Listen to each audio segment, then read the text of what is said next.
Warning. Critique Revolve contains adult language and discussions. If you're easily offended, do not continue to listen.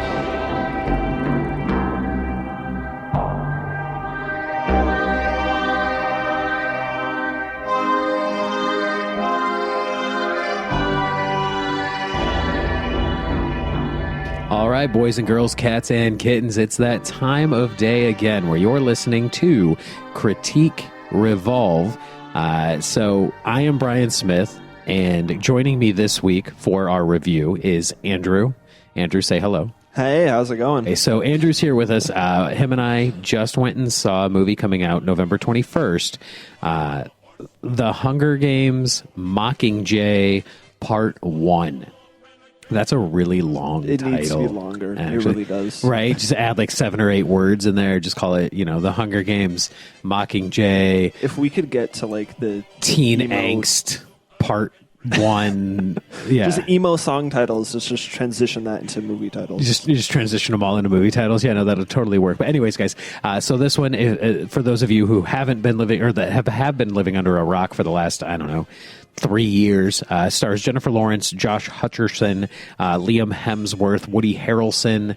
Let's see, who else we got in this thing? All sorts of people. Elizabeth Banks. Natalie Dormer. Natalie Dormer. Very, very...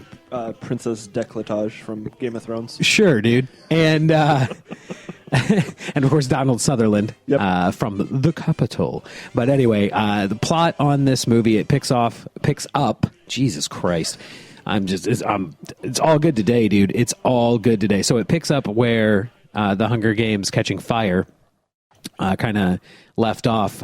So it says, when Katniss destroys the games, she goes to District 13 after District 12 is destroyed. She meets President Coin, who convinces her to be the symbol of the new rebellion, while trying to save PETA from the Capitol. That's a very, very generic plot there for this movie. It's a lot more involved than that, honestly, but definitely it kind of hits on everything. One of the nice things about this movie was that you got a chance to showcase some of the other cast members. They did a really good job of fleshing out a lot of other characters. Yeah, absolutely. That's really descriptive. Yeah, absolutely. Gale, that's who I was thinking of. Well, I knew Gale's focus was really nice in this movie. It was, and of course, Gale is played by the other Hemsworth, not Thor. And for those of you that don't know, Gale was the other love interest of the love triangle, I guess. They jumped into that like head first. Are you talking about in the first movie? Yeah, in the no, in this one, they jumped into that love interest thing. Like there was a little sparks and stuff in part one or the first 2 movies. Yeah, but then they were just like, bam. Well, and it's actually interesting that you say that because having read all 3 of the books, yeah, that's right, guys. There were only 3 books. I know it's 4 movies, but it's 3 books because that's how they all do it now. Thank you, Harry Potter, and thank you, Peter Jackson. Well, no, dude, I'm blaming Harry Potter for this. To start, I don't care. I'm blaming Harry Potter. They went 7 movies before they I split will it not into blame 2. Peter Jackson for anything, ever. Because Peter Jackson brought me a giant fucking dragon. Okay?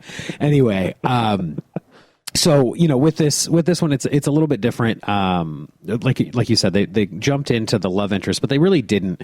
If you've read the books, especially the first movie, I think this movie did a much better job of not only fleshing out characters, but kind of transitioning from the page to the screen. Susan Collins wrote the books, and she was actually in charge of this adaptation as well. That's cool. Was she in charge of the first 2? She was, but she had never written a screenplay before, and it was very, very obvious. So with this one, after doing 2 of them, getting the 3rd one here, you can tell that she's definitely, with the experience under her belt, it's kind of the same thing as like Rob Zombie. He did his first movie, and everybody was like, yeah, okay. Then he did his second movie, everybody was like, oh, that was a lot better. And then he did Halloween, and everybody was like, holy shit, Rob Zombie's awesome. It's the same kind of thing here with this. Of course, Jennifer Lawrence is a star. The director of this one is Francis Lawrence, no relation, but he's Austrian and actually fairly young. He did I Am Legend. He did Constantine, which are... for what you want to take out of those 2 movies, I know a lot of people don't like Constantine. Constantine was great. That's exactly how I felt as Shia well. LaBeouf in that movie. No, oh, shut up. The beef. I fucking hate that guy. But anyway, he also did Catching Fire, of course. The only one he was not involved in was the original Hunger Games. But anyway, with Francis Lawrence here, you've got a lot of really good shit on his resume when it comes to like Constantine and all that, and I Am Legend. And like I said, a lot of people didn't like those because they were so far removed from the source material, which was kind of my... If you read I Am Legend, yeah, you can't make a movie out of that. Absolutely you could. Absolutely you could. But that's not a feature length. Oh, absolutely you could, dude. Come on, bro. They turned The Hobbit into 3 movies. They turned The Hobbit into a cash cow. They didn't turn I Am Legend into a cash cow. But no, I mean, a lot of people didn't like I Am Legend because it was so different from the source material, and it was more so like Omega Man than anything else, which was also based very loosely on I Am Legend. But with Constantine, it was the same thing. And so going into, after watching Catching Fire, which I also thought actually strayed or left out quite a bit of the source material, I was afraid they were going to do the same thing with Mockingjay. And I can honestly say that I was very, very, very pleased with all of the things that they kind of added in to Mockingjay that had been in the first 2 books through, either juxtaposition or, the way the storytelling in this was very different from the first 2 movies as well, which helped a ton. You actually saw a lot of stuff that wasn't from Katniss's perspective. She didn't have to be in the room for the scene to happen. And I really like that because that was my biggest issue with 1 and 2. It was really distracting because we couldn't see what it was. Too much focus on her. Talking to your mic, bro. Sorry. It's okay. But no, you're absolutely right. A different setup. I know. But I mean, honestly, like with the first 2 Hunger Games movies, that was definitely a problem when it came to the storytelling, was that if Katniss wasn't in the scene didn't happen. Mm-hmm. And with this, you got a lot more of, we actually had, and it was actually a little bit jarring for me after having just recently watched the first 2 for the first time in forever.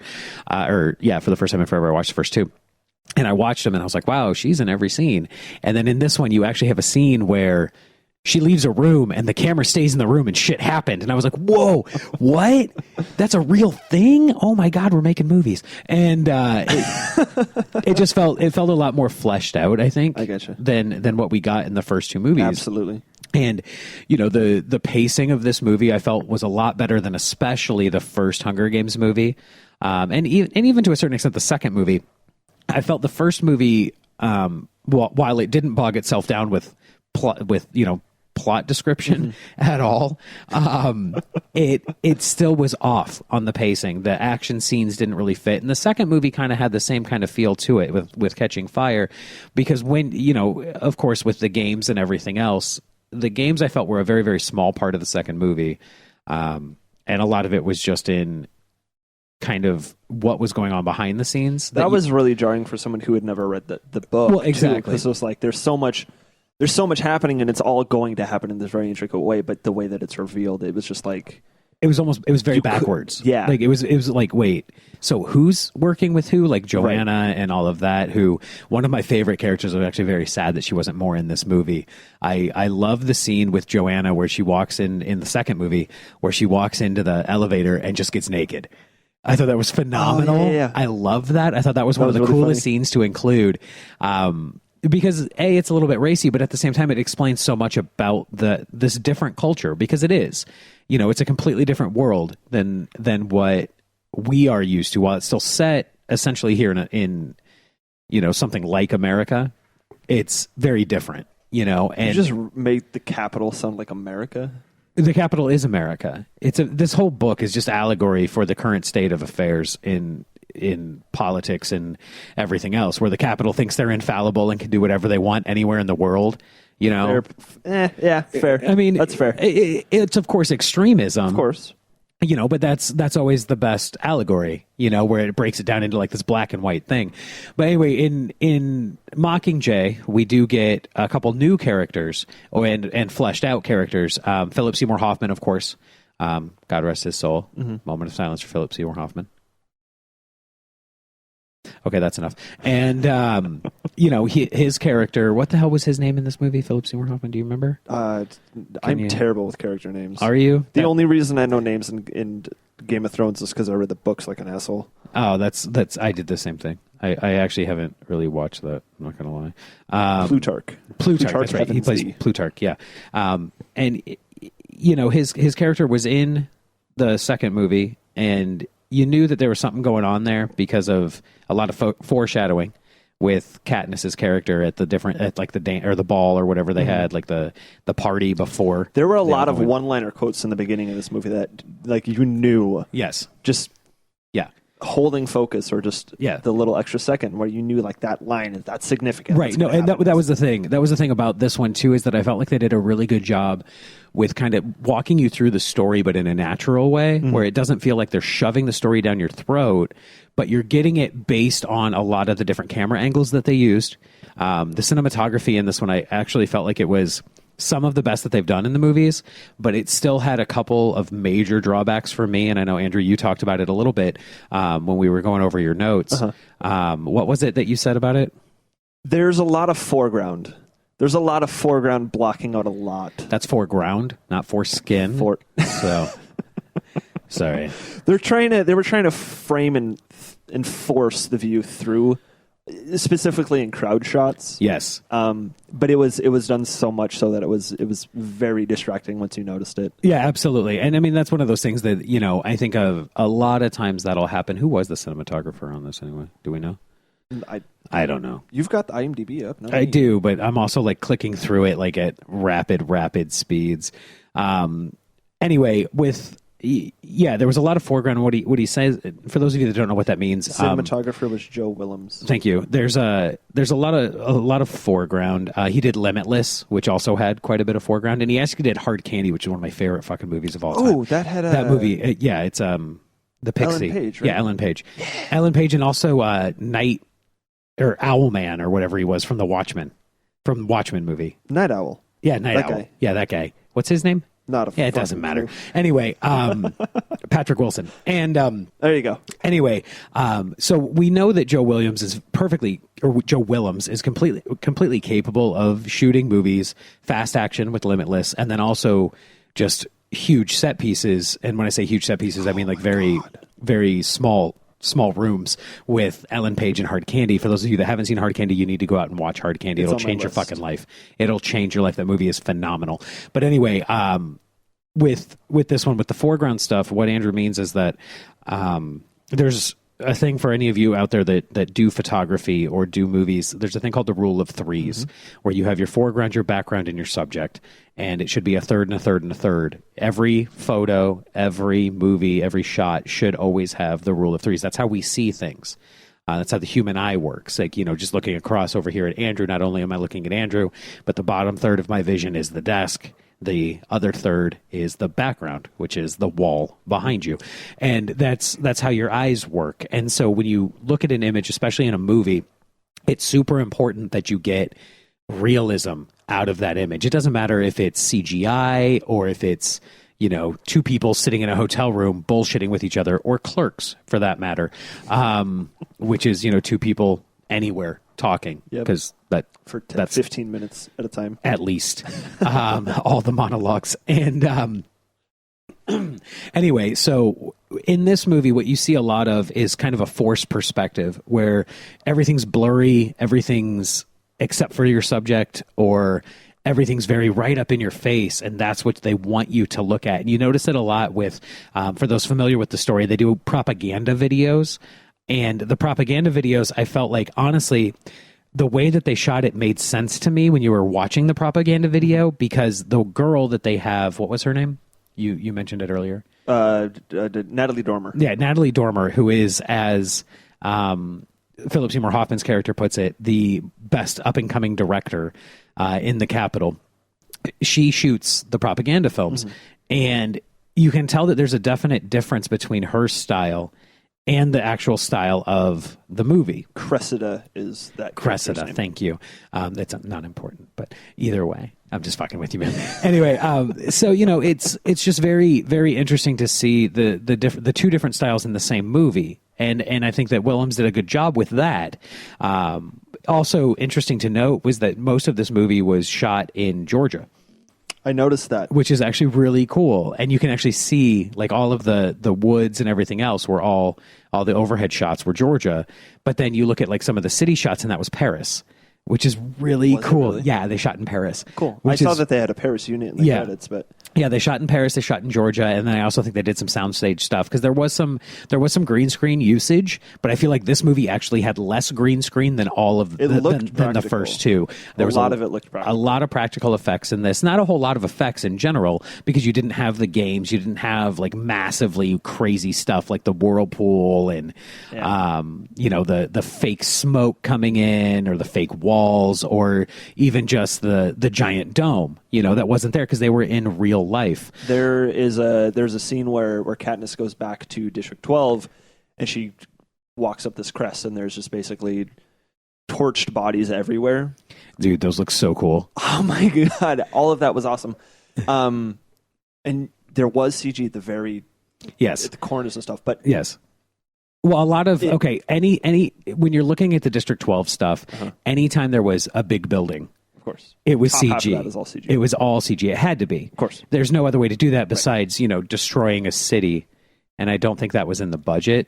This isn't a Superman flick. And too soon. all that product placement. Though. Oh, God. How do you think they paid for Stop. And that's another thing I love about this movie. No fucking product placement.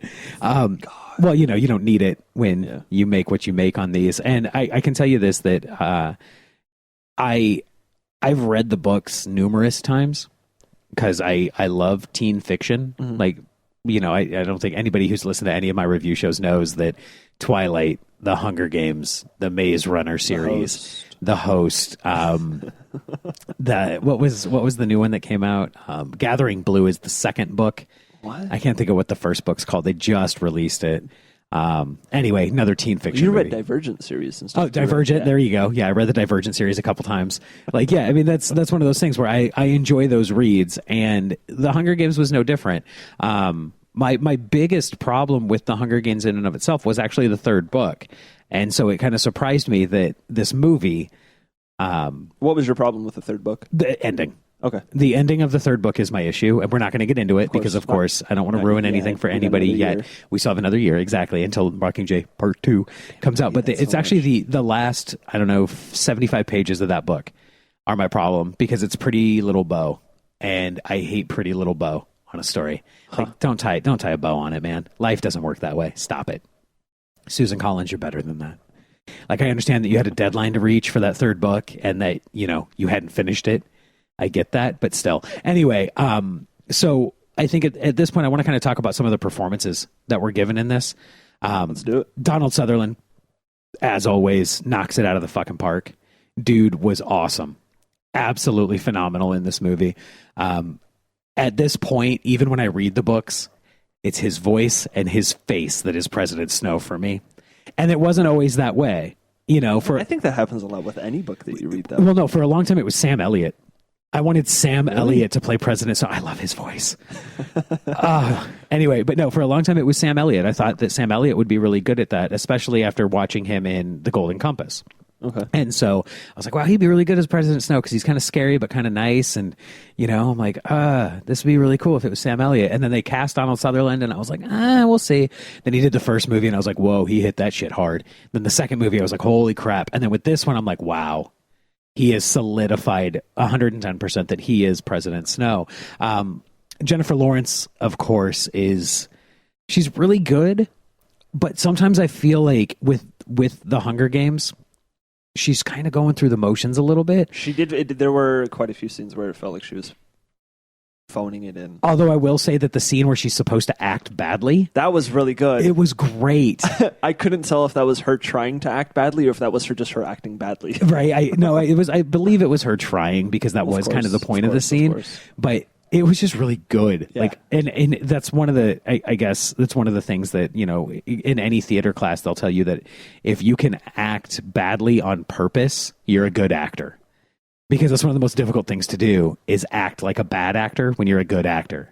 You know what I mean? Mm-hmm. Does that make sense? It's hard to fake it. So, since we are talking about performances, I want to talk Sure. about Natalie Dormer's performance because I know this doesn't Do make you any have like the sense to biggest me. hard on for this chick, dude? Dude, Is are you that- kidding? Is that I what it love is? this woman. Anyway, Okay. but her performance here, she's playing a director But to me, it felt like she was playing the role too hard, if that makes any sense. And you have a very different opinion on that because I do. You see her as an actual director going out and right, and you know, as a backyard film director, which is what I am. You know, it's always my friends and family in the movies, and I'm working with one of my best friends as my camera guy. I know I write everything with my friends, like that is what it is. But as a backyard director, I could see what they were doing with her character, where she's cocksure, but not really. Where everybody's told her and heaped praise on her. This is the feeling that I got from it, at least, was that everybody has heaped praise on this woman, that she's, you know, going to be the next great director, but she's not really sure of herself, but she pretends like she is. And so what they were doing with the propaganda films, which is the things that she was directing in this, was they were trying to get Katniss to act. And Katniss demonstrated the fact that she is completely incapable of acting. It has to be a real life situation, which is actually a really cool, that was in the book, and it was phenomenal in the book, and it was phenomenal on screen, the way that it all turned out and the way that it all worked out. But in watching this woman attempt to play that type of director, I just felt like she played it, you said that she overdid it. The reason I say that is because after each line delivery, there was either a pursing of lips or a hip hop.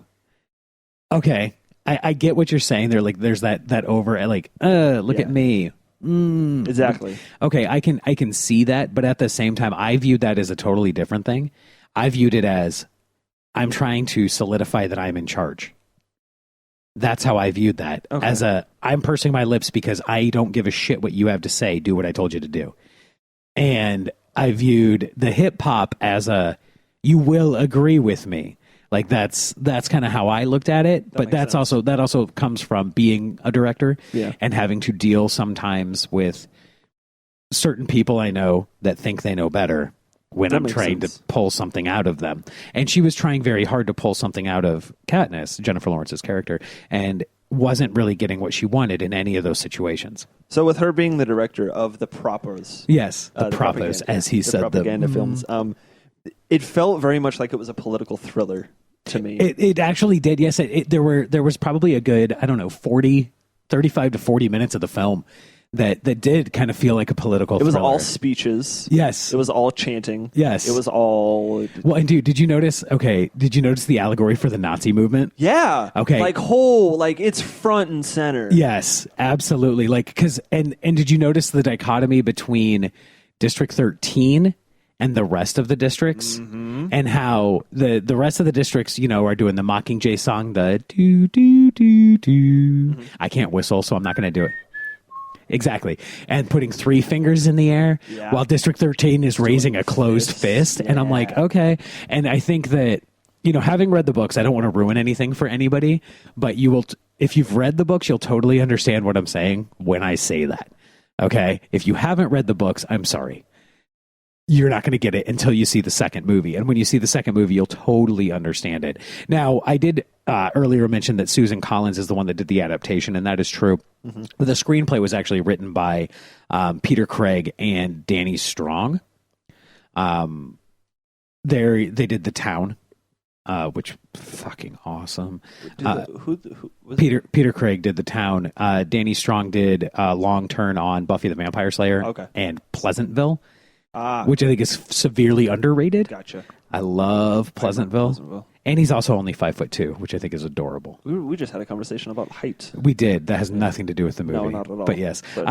Josh Hutcherson, of course, the makeup. Oh my God, the makeup. Mrs. Trinket. Oh, Effie. Hold on. Effie. Let me talk about Hutcherson real quick. Yes. Then we'll talk about Effie. So with Hutcherson, he did not make it out of the arena with Katniss. That's pretty well known. If the plot summary tells you that she's trying to save Peeta from the Capitol. So he's at the Capitol, and the whole movie, you're trying to figure out what's going on because the Capitol is also releasing their own propos, as they said. And theirs feature Hutcherson. And as you watch them, the job that they did with makeup and of course a little bit of CGI on his body. Oh, so good. So it was so understated, but it was perfect. I agree. Was the third or fourth time Hutcherson came on screen for one of those. It was, I feel like the makeup and the CGI went a little bit too far. It was the last time. It would have been the Yeah. fourth. And well, here's the thing. It was No. Before the time before the last time. Yeah, Okay, the last prop. his head looked way too big. Well, and I can understand that, dude. But at the same time, they were trying to show just the deterioration of his physical state. I understand it. Like with the well, and the thing I'll say about Hutcherson too, that I was, because it's one of those things where he was on Drake and Josh, for God's sakes, right? Yeah. Is he? No, that was Josh Peck. Hutcherson was in. I was just really excited to talk about Drake and Josh for a second. Yeah, no, it's I not. Freaking love that show. Not Drake and Josh. I was wrong. He was in Bridge to Terabithia. That's the one that I was thinking never of. saw it. I never cared to see. I actually owned that movie. Book. I owned Book that sucked. movie. Like, how crazy is that? I read that book and then I went to 2 plays at 2 different high schools back when I was in grade school. What is wrong with you? It wasn't my choice. It was You Minnesota have Public Schools. Serious issues. Dude, it sucked. But the cool thing about Hutcherson though was that I felt like so much of his performance was in his eyes, Yes. which it had to be because they CG'd the shit out of his body. He was in Zathura too. He was in Zathura, and Yeah. actually he was also in The Kids Are All Right with Julianne Moore. Also with RV. All right. Okay, anyway, but Journey to the Center of the Earth was the other one. But Yeah, that's right. yeah, but anyway, with Hutcherson, I felt like this was his best performance in any of these 3 movies. By Hands far. I mean, and don't get me wrong, like in the first movie, where he makes his arm look like a tree, that was cool because decorating cakes means you can do that. And in the second movie, when he dies and you see the love that Katniss actually has for him, I felt like that scene was super powerful, more for Jennifer Lawrence's performance than anything. Mm-hmm. In this movie, though, I felt like the great part about this was that Hutcherson and Lawrence aren't really on screen a whole lot together. But they're on screen at the same so time. much relation that they. Well, and that's exactly what I mean. Like just the way that they played off of each other on the propos and all of that stuff, and with her watching his, and then the thing that happened when he saw her, and I was just like, oh my god, this is crazy. Like I teared up a little bit. I'm not gonna lie, I did. There was probably 3 moments where I teared up in this movie, where he gave the warning. Yeah, the warning absolutely just killed me. The warning killed me. Sorry, spoilers. And He gave a warning about something. yeah, but still, little spoiler, little spoiler. But yeah. So I think the last person really that I really wanted to talk about in this was Julianne Moore. She is an added cast member. She's playing President Coyne, and that's the president of District 13, which she was democratically elected, right, according to the movie. And also in the books, what is that she's democratically elected. And one of the cool things about this is that Julianne Moore, they kind of chameleon her a little bit. They change her hair color. She doesn't have that red hair that she's famous for. They give her contact lenses, which were gorgeous, by the way. And she's hot. Okay, like I didn't look at her eyes. She's 40. Oh, you didn't look at her eyes at all? What were you looking at? Facial movements. Oh, okay. Yeah. But no, her eyes, they did these contacts that are like this 2-tone color. Oh, really? Oh, dude, they were great. Cool. It almost kind of looked like the aliens in The Host, not gonna lie, but less shiny. Gotcha. Anyway, but Julianne Moore playing the president of District 13 gives you a performance that's completely believable as this woman that has grown up in this hardship and then risen to power as a woman, which is phenomenal in of itself, especially in a military state like District 13 is. And so I was super, super happy to see her in that role. I felt like she nailed it on the head, did exactly what she was supposed to do. And then, of course, I guess we can talk about Liam Hemsworth, who actually got to have a role in this movie as Gale. Yes. The other, like I said, the third part of the triangle. Of the triangle. And, they did a lot in this one to kind of obviously give you the hint that it's Hutcherson and Lawrence that are going to wind up together, and that Gale understands his part in everything. That is a little bit of a change from the book. Not a whole lot, but just some of the lines were different, and some of the time frames are different of what happened when they start explaining things that went on while she was at the games or while she was recuperating from coming back from the games. Because, I mean, she got electrocuted, for fuck's sake, at the end of the second movie. She was matrixed out of the arena with the claw. Yeah, with the claw comes in and grabs her. And Philip Seymour Hoffman, of course, the big reveal and all of that, which was phenomenal. And Philip Seymour Hoffman, of course, gives you a good performance here because he wasn't high. He delivered on all accounts. Yeah, he always does. I mean, I've never been disappointed in a Hoffman role. And what was it? Who's the black guy? What the hell's his name? The one that looked like a short shack. Yeah, the little mousy dude in the wheelchair. Oh no, that guy. Oh no, you're talking about Mahershala Ali, who played Boggs. Jeffrey Wright, who's Beatty. He was in the other movies as well, or he was in the second movie as well. He was the science guy or whatever. Mm-hmm. Who's the guy who designed he cable. He designed the cable. He designed a lot of other shit you find out in this movie. Super important guy actually to the whole thing. But yeah, no, it was just one of those things where the way that everything came together, the way they put the whole thing together, I just felt like it was really, really well done. I think this is one of those things where they could have kind of stayed to their guns like they did in the first two movies, really, where they don't explain a whole lot and they just kind of go straight into the action and just kind of throw you in. Especially with the first movie where there were large chunks of plot just missing. Yeah. That if you didn't read the books, you didn't know what was going on. Case in point, I took my sister to see that first movie. She had never read the books. Mm-hmm. We're 20 minutes into the movie. She leans over and she goes, "What the fuck is going on?" I had to explain to her. I was like that way with movie number 2. 100 pages of the book for her to understand it because they didn't say anything. They just kick off with that narration and then straight into the weird story. And there was no explanation of what had happened with the districts and everything else in that first movie. And it's not until the second movie that you get an actual real explanation. Mm-hmm. And so we went and saw the second movie together. And there was a couple times where, what's going on? What? And, I was like, yeah, well, here's da-da-da-da-da-da. This one, I'm going to take her again, and I guarantee you she will not ask me once what's going on, because I feel like this is a complete plot. I didn't feel lost at all. And the nice thing also, the other thing, I think the last thing kind of here that I want to really, really talk about on this one is that this is part 1 of a book, but the way that they paced out the story was perfect. It had a beginning, it had a middle, it had an end, it had introduction of characters, it had conflict, it had resolution.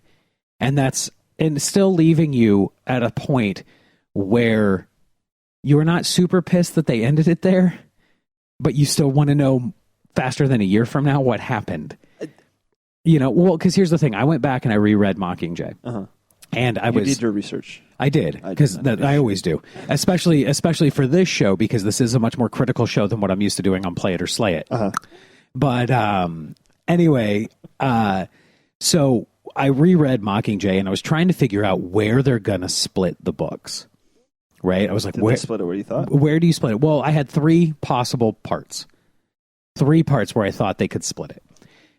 And they split it exactly where I thought they were going to split it. And now I am going to tell you guys where they split it, because I think it's actually pretty important to go into this movie knowing what the timeline is and what the pacing is. For my own, if I was going, I wouldn't care if I knew where it ended, because I know it ends on a cliffhanger, right? And so I'm going to give you guys the 3 parts where I thought it could end, but I'm not going to tell you where they ended it. Okay, let's do it. So essentially with this one, that PETA is stuck in the Capitol, that for some reason he is telling them to stop the rebellion, right? So here's what I thought. I thought that either A, you end it right before they go to get him, you end it right after they pick him up, or you end it when you find out what happened to him at the Capitol. Those were the 3 parts, which all takes place over the course of about 50 pages in the book. Mm-hmm. So there was a 50-page window where I'm like, okay, somewhere in there is where they're going to end this thing. They ended it exactly where my first choice was. As I was watching it, with the points where I thought it was going to end, I'm so glad that they didn't. Right. Just because there were so many. That was the other thing about the movie that actually really surprised me. How many times I was like, wait, is this it? Wait, is this it? Wait, is this It was and- 3 times at least. It actually bothered me because I felt like it took me a little bit out of the movie. Okay. And that's why I say I almost want to just tell people where they end it, which is why I gave them that small window as opposed to a much larger window, which I could have. But I gave them that small window because I felt like that was the only place where it actually made sense to end it and still then have enough like stuff to do a second movie and not have to cram a bunch of crap in there, you know, kind of like with The Hobbit, where they have now crammed a bunch of shit that was a paragraph long into 20 minutes. I say cram, but I mean stretch. Yep. That's the word I was looking for there. Good job. Yeah, sorry, but Got no, around to it. No, it's fine. I felt like where they ended this movie was a very natural ending. It's like a 2-part episode of The Simpsons. You know, who'd Maggie shoot? Right? Like I'm super gonna date myself there. Like, wow. I remember watching that episode. Yeah, you were what, 7? Yeah. Yeah. Yeah. We used to have Sunday Simpsons night. Yeah, see, we had, house. I'm so old, we actually had Sunday Simpsons / Wonder Years nights. Really? Yeah, dude, because Wonder Years ran for an entire season. And you better believe that my happy fat ass was sitting down in front of that TV with a bowl of ice cream to watch the Wonder Years because I looked like a fat Fred Savage, and my dad looks very similar to the dad from the Wonder Years. You saw a picture of my dad, dude. Tell me he doesn't look like the dude from the Wonder he Years. straight up does. He does, exactly.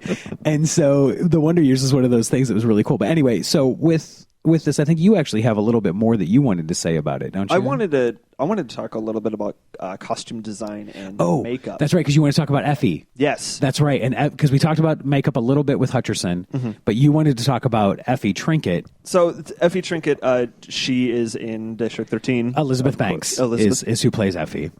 So what they did with her makeup, as you know, in the first 2 movies, she's always got lip stain on. She's always got heavy eye stuff going on. Well, and she's completely whited out her face. Right, of course. Yeah. The whole powder and everything. And the giant wigs. Of course. Yes. So she's in a jumpsuit. And she's like, oh, I'm so tired of jumpsuits.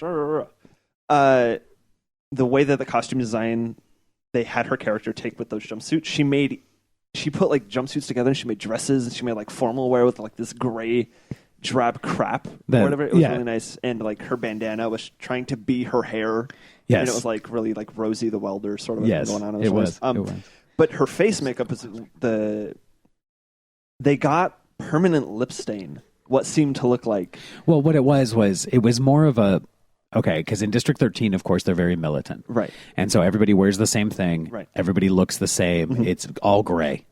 Very boring. But where she's got the little... Well, hold on. Okay. The thing with Effie, though, is that she had been in the Capitol for so long that her lips were just permanently stained with her lip stain, which I thought was a phenomenal thing to do. It was almost like they had like the henna tattooed. Yes. That shit on her lips is almost what it looked like. They did it for her, some sort of eyeshadow stuff too as well. Yeah, well, she had no eyebrows, which was creepy. That was scary. When she shit. Turned around, I'm like, who in the fuck is that? Right, she looked like a cancer survivor. It took me a second. Yeah, no, I totally understand that. Yeah, dude, no, it was one of those things where I was like, whoa. But I loved her story arc in this, actually, which was actually a very interesting thing, too, from a story writing standpoint that we didn't touch on. We talked about kind of the lack of plot in the first 2 movies. Not only was there a lack of plot, there was a severe lack of character development. Mm-hmm. Whereas I feel like in this movie, they filled in a lot of gaps and added a ton of character development for Effie especially. They actually gave her a story arc. Woody Harrelson's character gets more of a story arc than he had before because, of course, Hamish was always an alcoholic. Mm-hmm. But then they give him more of an arc. The love story felt real. It didn't feel forced. It didn't feel fake, which, of course, in the first 2 movies, it's supposed to feel fake until it's not fake. Right. And they did a decent job of that. The one thing I will say about this movie is where they actually talk about the certain things that Katniss does that seem more they're at the table. Yeah, they seem more real, and they like point out all the good plot points in the other movies, and I'm like, wow, really? Yeah. I literally was just like, wow, you guys just summed up the first 3 movies in 4 sentences, or the first 2 movies in 4 sentences. Good job. But no, the character arcs I thought were great. Even President Snow has a bit of you find out more background of President Snow thanks to Finnick. Yeah, who we also didn't talk about. All that stuff to me was just like. Well, that's what I mean. Like, there was a lot of stuff that we already knew had you read the books, but it hadn't been put on screen yet. And that was actually really difficult for me to kind of separate what the books were and what the movies were from the first two, especially because I had read the books and then watched the movies. And so in reading the books and then watching the movies, you already have all that shit filled in that's not there. Right. And that's why I thought it was so important to say that on this new one, you don't have to have read the books really to understand what's going on. Now, if you watch number 1 and number 2 and then watch number 3, it'll actually, and you haven't read the books, it'll fill in a lot of stuff that those of you that loved 1 and 2 but didn't read the books didn't know, because it fills in a ton of other information just from the narration and the stories. Because in this one, it's a much more story driven movie. The other one, the first one was especially just, make it out alive. The second one was make it out alive. This third one is action driven instead of character. Exactly. This third one is much more, you're in a really shitty place right now. Let's get you somewhere better. Yep. And it's not shitty because of environment. It's shitty because of choices that have been made. And it's a very story-driven movie. And I enjoy story-driven movies. Those are my absolute favorites. Mine as well. I think that they're just more enjoyable. I think that's one of the things that Affleck does really well, aside from Phantoms. You gotta bring that up. Well, I love Phantoms, Affleck was the bomb in Phantoms. But, I think a lot of actors in Hollywood kind of get lost by doing these action-driven movies and not really paying attention to story. And I think Marvel, in general, has done a fantastic job with their stories. DC, not so much.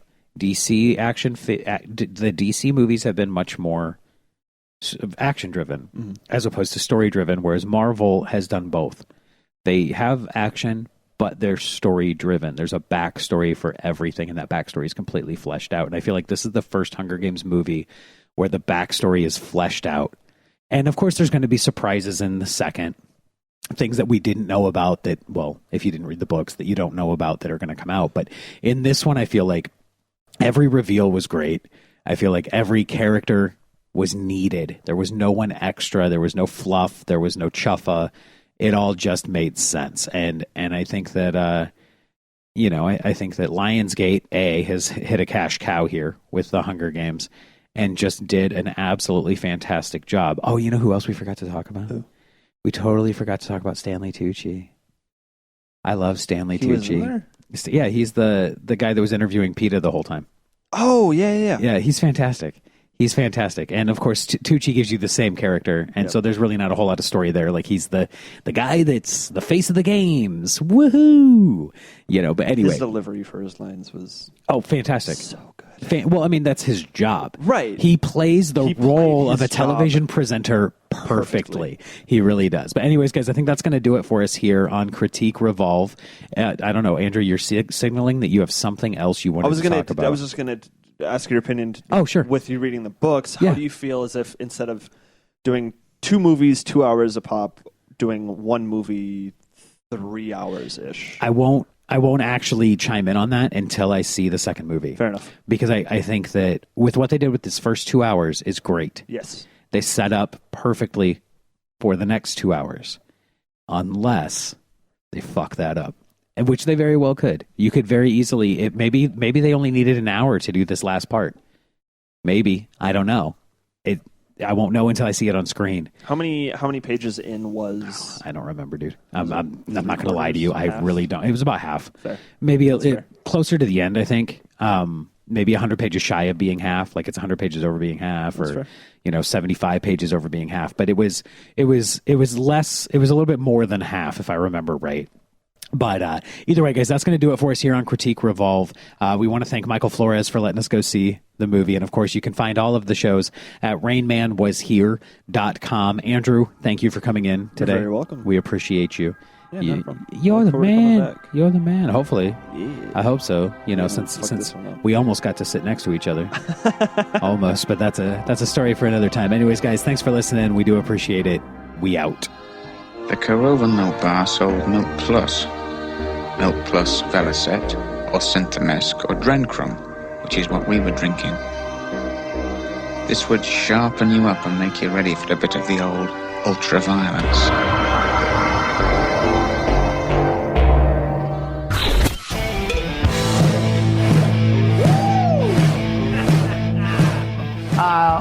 Teen masturbates in hockey penalty box. Mom complains in a Dear Prudence advice column. That's 5 minutes. Yeah, penalty. He's constantly getting penalized, dude. Penalized. Major penalty, 5 minutes. Like during a game? Or Yeah, like, Oh, wow. That's ballsy. 10 minutes. Yeah. 10 minutes. wow. I hope they got the power play. So, the coach will like, listen, son, you need to quit high sticking the players. I'm like, I can't. I can't stop. Like, so did he whip it out and like just Here, go I got for it here. All right. Slashing for 2 minutes. Aw, hooking? What about hooking? Yeah, hooking. So stupid. A guy finds a very valuable magic card and goes nuts. I saw this on YouTube. Oh my god! Oh my god, it's titties! Holy bad! It's titties! Yeah. No, that's better than tits right now. That's an elbow freaking lotus! That's a holy. Excuse me? Why are people get so excited? Honestly, though, my question is how important is this card for 27,000? What does it do? Can we look it up and like see the magic powers it has? Like, does it freeze the whole like? Does it freeze like your whole like Should I deck or send a something? distress signal to Does it Brian? freeze your whole deck?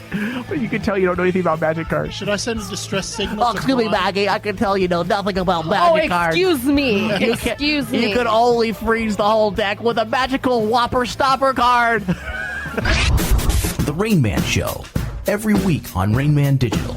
Go to rainmanwashere.com for more details.